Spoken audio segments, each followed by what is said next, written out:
try to compromise morality. All right, the holidays are also a lonely time for people who have gone through a breakup.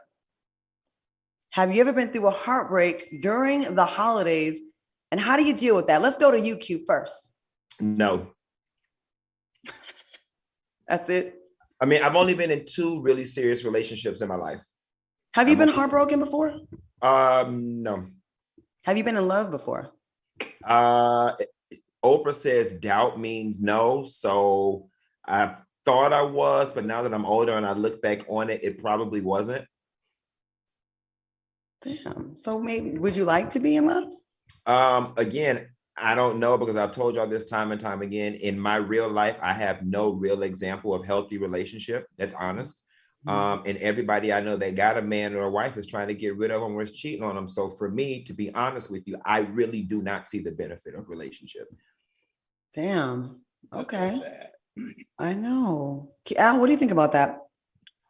Oh, I don't know. I think, but he is still young though. I mean, Funky's living his best life.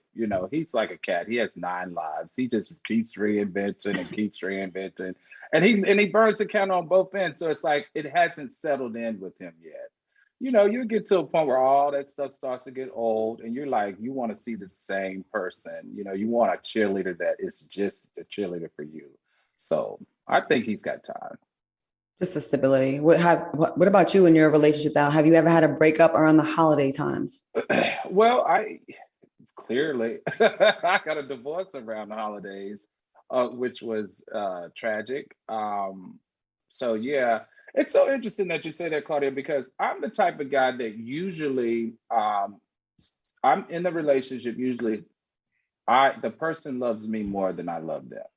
Mm-hmm. In every dynamic, there's one person that loves more than the other. So most of the relationships, I would say 99% of the relationships that I've been in, that person has loved me more than I love them. Not to say that I didn't love them, but that person has always loved me more than I love them.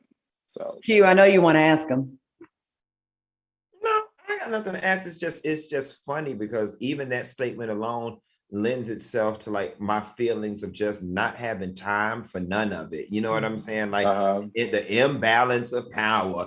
It's best if you get with somebody that love you more than you love them because they treat you right. Well, then what happens if I end up being the one that loves more than the other person loves me? Then am I the damn fool in the relationship? It's just, you know what? There was a line in Scandal that changed my life when Cyrus said to Fitz about him wanting to be in love and sail off to Vermont with Olivia Pope.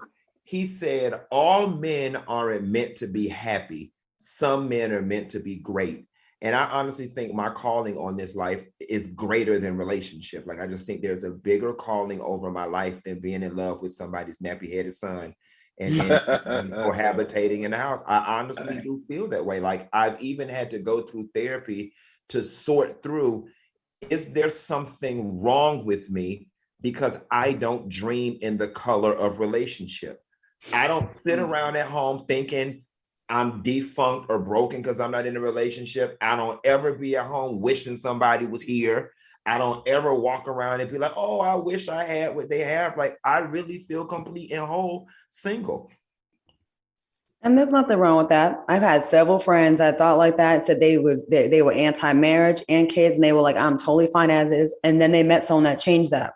And I'm open to it. If that happens, I am so open to it. But I promise you, I don't walk this planet like, oh God, please send me a man. Like, I'm good. Well, for some people that, makes them depressed, and holidays put a little, extra on that, and cold weather and the stress of the holidays. A lot of people find themselves in a depression.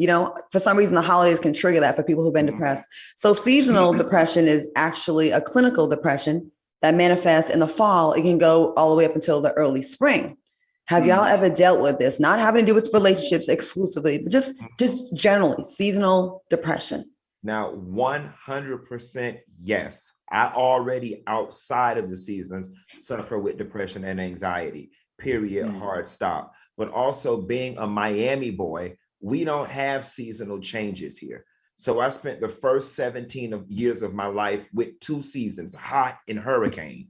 You know what I'm saying? And then when I went away to college, which was at Florida State University in Northern Florida, and then subsequently moved to Atlanta, yes, in the fall, it started getting darker, it started getting colder.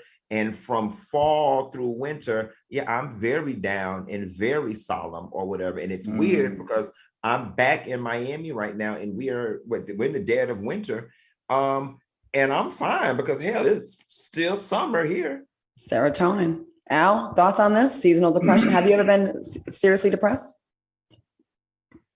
It's a good question.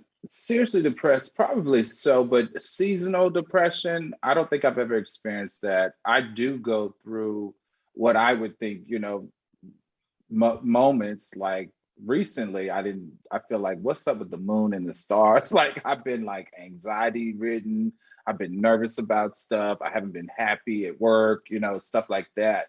I go through that, but usually after a couple of days or a week, I'll shake it. But I don't think I've gone through seasonal depression where I've been in a depressed state for more than 30 or 60 days. Well, that's good. I think once you struggle with serious depression, there are things in the seasons that can absolutely trigger it. Yeah, that makes sense. I definitely went through my time where I was suicidal, and I actually had a plan of what I was going to do and how I was going to do it. And it got stopped because of my cats. I didn't want to take everybody out in the house. So I used to have to be very careful around holidays and just conscious. And that's just not about just holidays. But since we're talking about the holiday season, as soon as I feel it coming, I got to check it right away, or I will allow myself to get to that slippery slope. So it's like, as soon as I start feeling that feeling of worthlessness or not feeling valuable, or my thing comes, I have a lot of issues with like betrayal and people betraying me and abandonment and coming for me. And because I feel like I'm a good person. So when it happens, I'm like, how can you do me like that? I care about you. I've done this for you. And that's something I have to try to work on, because I can't let someone else affect what goes inside of me. You know what I mean? And that's been hard to do. And so holidays, I try to stay happy. And, again, I told you, I said, this used to be a very depressing time for me, but I think just being conscious of it is half the battle. So you can check yourself and get around people that can help you, or it's funky for you, get in the sun and get that serotonin and get out of that environment so you can stop it before you get there. Because we're seeing on the news, right? We cover these stories every week, more and more stories of people just doing erratic, life-changing, life-ending things because of depression. Right. It's real. I mean, that's why I'm not ashamed to say that I do counseling. I've been doing counseling for a long time. So, like I said, I use my therapist as a life coach. So when I do find myself backed up against my own mental issues or emotional issues, that coach helps me, get back on track. And, it's a cognitive exercise. Sometimes if we smell something that's going to trigger me to go left, cognitively, I immediately just go right. So hopefully people that are watching this, that may be going through it, hopefully this conversation, some of your people that you see us as, indestructible, or they don't have it like that. We do have it like that. We have it just like you, and we're the same. So soon as our tips, I guess, getting out of that environment, being cognitive of it, and trying to make a change that can get you at least to a safe place or a happier place so you can get out of that funk.